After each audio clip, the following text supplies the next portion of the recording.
Новинарката од Алса телевизија Фатлуме Дервиши беше дел од група од 21 новинар од различни делови на светот и единствено од Северна Македонија, каде при посетата на повеќе медиуми во САД, како што е Гласот на Америка, средби со искусни новинари и представници на Стейт Департментот, универзитетски професори, се здобила со искуството за тоа како САД се справуваат со дезинформациите. За Дервиши, која била дел од програмата за новинари Едуард Муроу на Стейт Департментот, тоа отворило нови видици за неа. Присутните новинари на оваа програма беа од различни земји низ светот, беа од африканските земји, беа од земјите на Латинска Америка, беа од земјите на Балканот и секој со своето искуство зборуваше за новинарството, за професионалното новинарство, како до истражувачко професионално новинарство.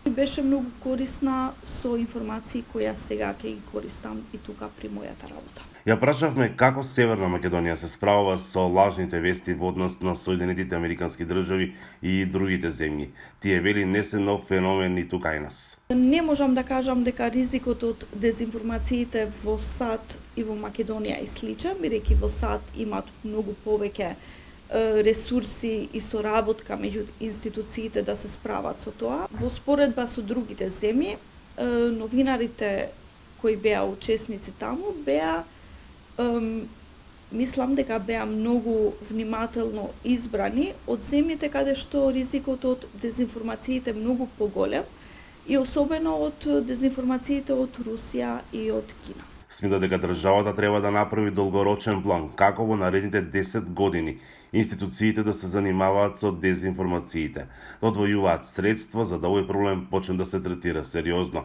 Се зборувало и за тоа како е да се биде истражувачки новинар во САД во споредба со останатите земји, предизвиците со кои се соочуваат новинарите како и нивната безбедност. За разлика од таму, тука во Македонија професионалното новинарство е загрозено. Може би ниеден национален медиум тука во Македонија ги нема условите, ни половина од условите што таму ги има локалните медиуми. Таму цел еден систем беше посветен за новинарите да имаат простор за работа, за новинарите да имаат можност за работа и цел еден систем беше посветен на тоа да се почитува првиот амандман, слободата на говор. Во САД вели законите се во полза на новинарите и нивната работа. И секој новинар чекаше само 2 до 3 дена за да дојде до информации со јавен карактер.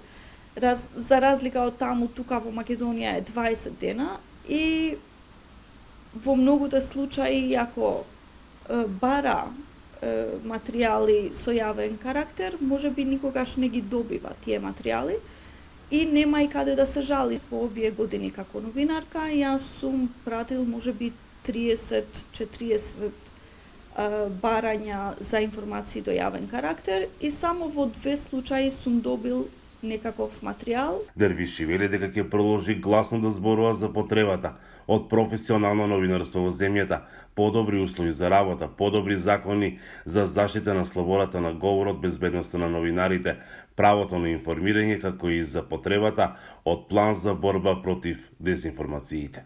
За Гласот на Америка, Мики Трајковски.